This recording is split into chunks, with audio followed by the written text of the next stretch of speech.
व्रत कथा। एक गांव में एक प्रतापी और दानी राजा रहा करता था। वह नित्य गरीबों और ब्राह्मणों की सहायता करता था।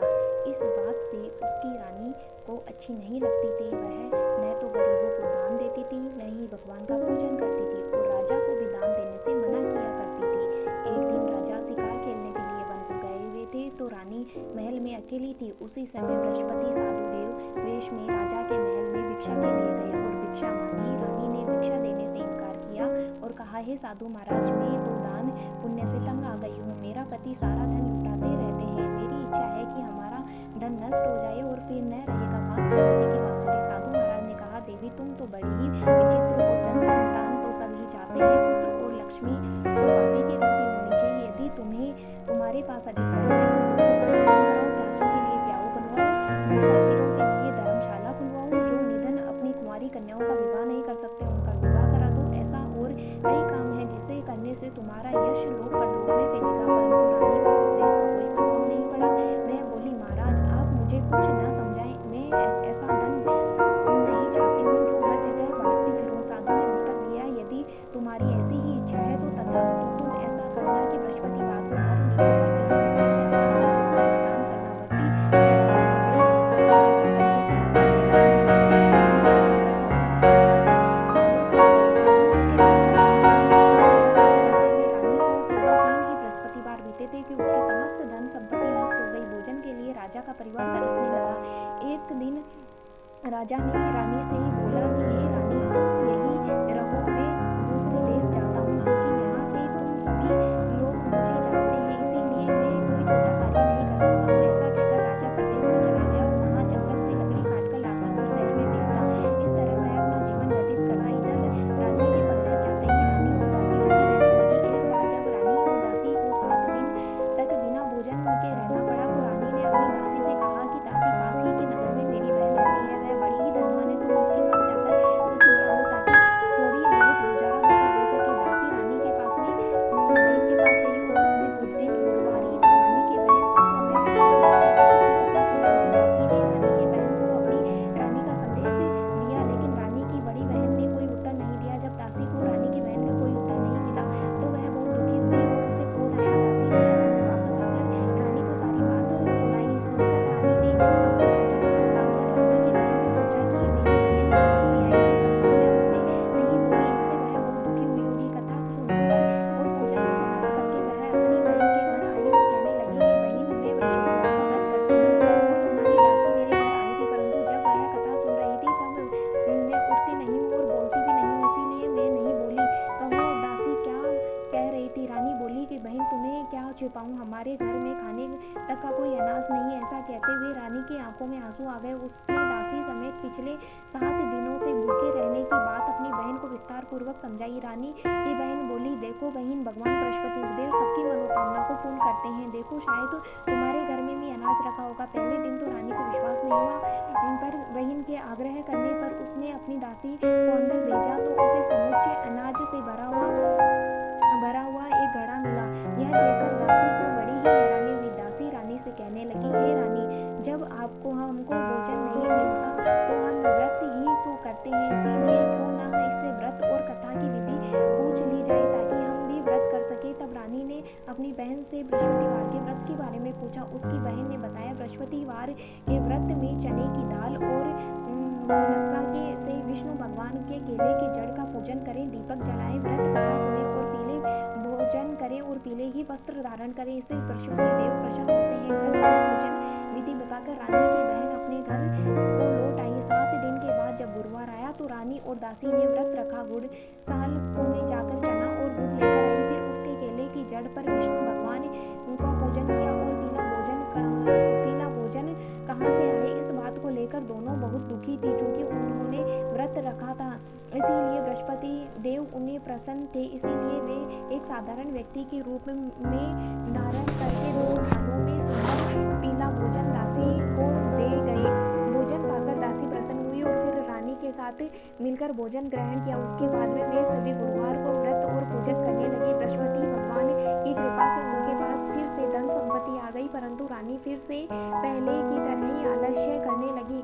तब दासी बोली, देखो रानी, तुम पहले भी इसी प्रकार आलस्य करती थी, तुम्हें धन रखने में कष्ट होता था, इस कारण सभी धन नष्ट हो गया, और अब जब भगवान बृहस्पति देव की कृपा से धन मिला है तो तुम्हें फिर से आलस्य आता है। रानी को समझाते हुए दासी कहती है कि बड़ी मुसीबतों के बाद हमारे यह धन पाया, इसीलिए हमें दान पुण्य करना चाहिए, भूखे मनुष्यों को भोजन कराना चाहिए और धन शुभ कार्यों में खर्च करना चाहिए, जिससे कि तुम्हें कुछ यश बढ़ेगा, स्वर्ग की प्राप्ति होगी और पितृ प्रसन्न होंगे। दासी की बात मानकर रानी अपना धन शुभ कार्यों में खर्च करने लगी, जिससे पूरे नगर में उसका यश फैलने लगा। एक दिन राजा दुखी होकर जंगल में एक पेड़ के नीचे आसन जमा कर बैठा था। वह अपनी दशा को याद करके व्याकुल होने लगा। बृहस्पतिवार का दिन था। एकाएक उसने देखा कि निर्जन वन में एक साधु प्रकट हुआ है और वह साधु वेश में स्वयं बृहस्पति देव है। लकड़हारे के सामने आकर बोले, हे लकड़हारे, इस सुनसान जंगल में तुम चिंता मग्न क्यों बैठे हो? लकड़हारे ने दोनों हाथ जोड़कर प्रणाम किया और उत्तर दिया, महात्मा जी, आप सब कुछ जानते हैं, मैं क्या कहूँ, यह कहकर रोने लगा और साधु को अपनी आत्मकथा सुनाई। महात्मा जी ने कहा, तुम्हारी स्त्री ने बृहस्पति भगवान का निरादर किया था, जिसके कारण रुष्ट होकर उन्होंने तुम्हारी यह दशा की है। अब तुम चिंता को दूर करके मेरे कहने पर चलो तो तुम्हारे सब कष्ट दूर हो जाएंगे। भगवान पहले से भी अधिक संपत्ति देंगे। तुम बृहस्पति देव के दिन कथा किया करो। 2 पैसों के चने और मुनक्का लाकर उसका प्रसाद बनाकर शुद्ध जल के लोटे में शक्कर मिलाकर अमृत तैयार करो। कथा के पश्चात अपने सारे परिवार और सुनने वाले प्रेमियों में अमृत और प्रसाद बंटवाकर आप ग्रहण करो। ऐसा करने से भगवान तुम्हारी सभी मनोकामनाएं पूरी करेंगे। साधु के ऐसे वचन सुनकर लकड़हारा बोला, हे प्रभु, मुझे लकड़ी बेचकर इतना पैसा नहीं मिला जिससे भोजन में उपरांत सब कुछ बचा सकूं। मैंने रात्रि में अपनी स्त्री को डंको देकर मेरे पास पूछना रही है, जिससे कि मैं उसकी खबर बता सकूं। साधु ने कहा, हे लकड़हारे, तुम किसी भी बात की चिंता मत करो। बृहस्पतिवार के दिन तुम रोजाना की तरह लकड़ियां लेकर शहर को जाओ। तुमको रोज से दुगुना धन प्राप्त होगा, जिससे कि तुम भली भांति भोजन कर लोगे और बृहस्पतिवार की पूजा कर सकोगे। इतना कहकर साधु अंतर्ध्यान हो गए। धीरे समय जब व्यतीत हुआ, फिर वही बृहस्पतिवार का दिन आया। लकड़हारा जंगल में लकड़ी काटकर किसी शहर में बेचने गया। उसे उस दिन से अधिक पैसे मिले। राजा ने चना गुड़ लाकर गुरुवार का व्रत रखा। उस दिन से उसके सभी कलेश दूर हो गए, परंतु जब दोबारा गुरुवार का दिन आया तो बृहस्पतिवार का व्रत करना भूल गया। इसी कारण बृहस्पति भगवान नाराज हो गए। उस दिन उस नगर के राजा ने विशाल यज्ञ का आयोजन किया था। शहर में यह घोषणा करवा दी गई, कोई भी मनुष्य अपने घर में भोजन न बनवाए, न आग जलाए, समस्त जनता मेरे घर भोजन करने आए। इस आज्ञा को न मानने पर उसे फांसी की सजा दी जाएगी। इस तरह की घोषणा संपूर्ण नगर में करवा दी गई। राजा की आज्ञा अनुसार शहर के सभी लोग भोजन करने के लिए गए, लेकिन लकड़हारा कुछ देर में पहुंचा, इसीलिए राजा भी उसने अपने साथ घर लिवा ले गए और ले जाकर भोजन करा रहे थे तो रानी की दृष्टि उस कुटी पर पड़ी जिस पर उसका हार लटका हुआ था। वह वहां से पर दिखाई नहीं दिया। रानी ने निश्चय किया कि मेरे हार इस मनुष्य ने ही चुरा लिया है। उसी समय सिपाहियों को बुलवाकर उसे कारागार में डलवा दिया। जब लकड़हारा कारागार में पड़ गया तब वह दुखी होकर विचार करने लगा कि मैंने पूर्व जन्म में कौन से बुरे कर्म किए थे। उसी साधु को याद करने लगा कि जंगल में मिला था। उसी समय तत्काल बृहस्पति साधुदेव के रूप में प्रकट हुए और उसकी दशा को देखकर कहने लगे, अरे मूर्ख, तूने बृहस्पतिवार की कथा नहीं करी और इस कारण तुम्हें दुख प्राप्त हुआ है। अब चिंता मत करो। बृहस्पतिवार के दिन कारागार के दरवाजे पर 4 पैसे पड़े मिलेंगे, जिससे तुम बृहस्पति देव की पूजा करना, जिससे सभी कष्ट दूर हो जाएंगे। बृहस्पतिवार के दिन उससे 4 पैसे मिले। लकड़हारे ने कथा कही और उसे रात्रि बृहस्पति देव उस नगर में राजा को स्वप्न में कहा कि हे राजा, तुमने जिस आदमी को कारागार में बंद कर दिया वह निर्दोष है, वह राजा है, उसे छोड़ देना चाहिए। रानी का हार उसी कुटी पर लटका है। अगर तुम ऐसा नहीं करोगे तो मैं तुम्हारे राज्य को नष्ट कर दूंगा। इस तरह रात्रि के स्वप्न को देखकर राजा को प्रातःकाल उठा और कुटी पर हार लटका देकर लकड़हारे को बुलाकर उससे क्षमा मांगी। लकड़हारे को योग्य सुंदर वस्त्र धारण करा दिए। बृहस्पति देव की आज्ञा अनुसार लकड़हारे को अपने नगर में पहुंचा दिया। राजा जब अपने नगर के निकट पहुंचा तो उसने बड़ा ही आश्चर्य हुआ और नगर के पहले बाग और तालाब बनवा दिए गए, धर्मशालाएं आदि बस्ती बनवा दी गई है। राजा ने पूछा, यह किसका बाग और धर्मशाला है? तब नगर के सब लोग कहने लगे कि यह रानी और वादी के हैं। जो राजा को आश्चर्य हुआ और गुस्सा भी आया। रानी ने यह खबर सुनी कि राजा आ रहे हैं तो उन्हें वादी से कहा कि हे दासी, देखो राजा हमको कितनी बुरी हालत में छोड़ गए थे। हमारी ऐसी हालत देखकर वह लौट ना जाए, इसीलिए तुम दरवाजे पर खड़ी हो जाओ।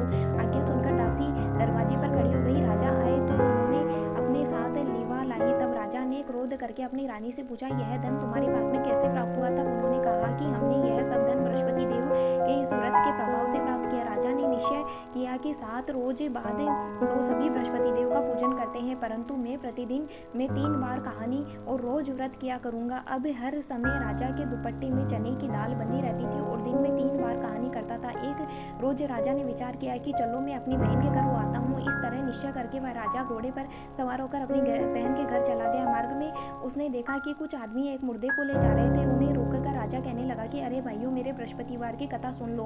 वे बोले, लो हमारा तो आदमी मर गया है, इसको अपनी बृहस्पतिवार की कथा की पड़ी है। परंतु आदमी बोले कि अच्छा है, कहो तुम्हारी कथा भी सुन लेते हैं। राजा ने दाल निकाली और जब कथा आधी हुई थी तो मुर्दा हिलने लगा था और जब कथा समाप्त हुई तो वह राम राम करके मनुष्य उठ खड़ा हुआ।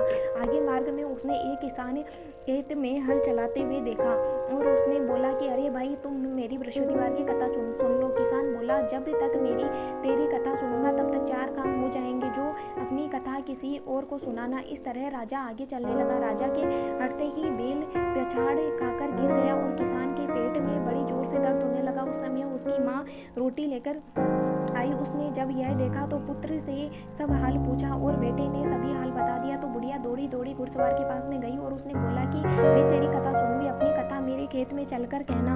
तो इस राजा ने बुढ़िया के खेत में जाकर कथा कही, जिसके सुनते ही उसका बेल खड़ा हो गया और किसान के पेट का दर्द बंद हो गया। राजा ने अपनी बहन के घर पहुंचा और बहन से कहा भाई की खूब मेहमानी की।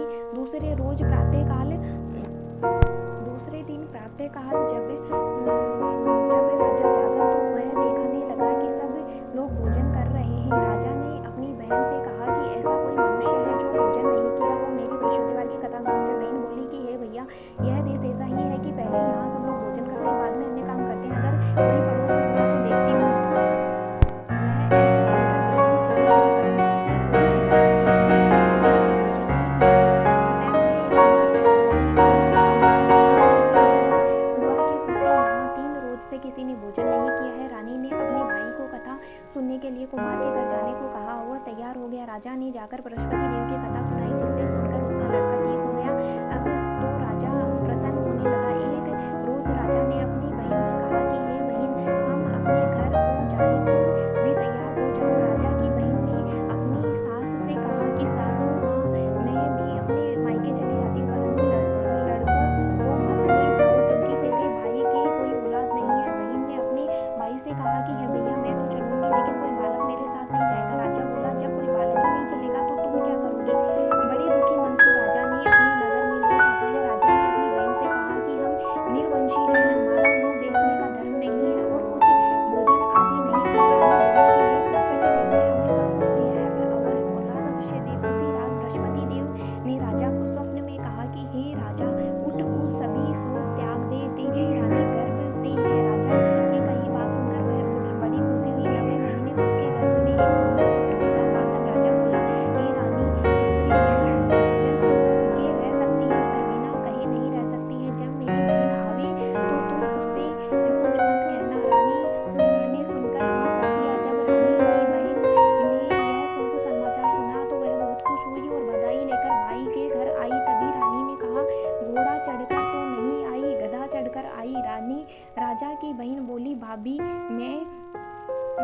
मैं इस प्रकार न कहती तो तुम्हें औलाद कैसे होती? बृहस्पति देव ऐसे ही है जैसे जिसके मन की कामनाएं हैं सभी को पूर्ण करते हैं। जो सद्भावनापूर्ण बृहस्पति देव ऐसे ही हैं जो सद्भावनापूर्ण बृहस्पति देव का व्रत करता है एवं कथा पढ़ता है अथवा सुनाता है, दूसरों को सुनाता है। बृहस्पति देव उनकी सभी मनोकामनाओं को पूर्ण करते हैं। जैसा भगवान बृहस्पति देव सदैव अपनी रक्षा करते हैं, बृहस्पति देव सदैव रक्षा करते हैं। संसार में जो मनुष्य सद्भावना से भगवान की पूजा व्रत सच्चे दिल से करता है तो उनकी सभी मनोकामनाएं पूर्ण होती है। जैसे सच्ची भावना से रानी और राजा और उनके कथा के गुण अश्वती देव ने पूर्ण की है, उसी प्रकार इसीलिए पूर्ण कथा सुनने के बाद प्रसाद लेकर जाना चाहिए और हृदय से मनन करते हुए जयकार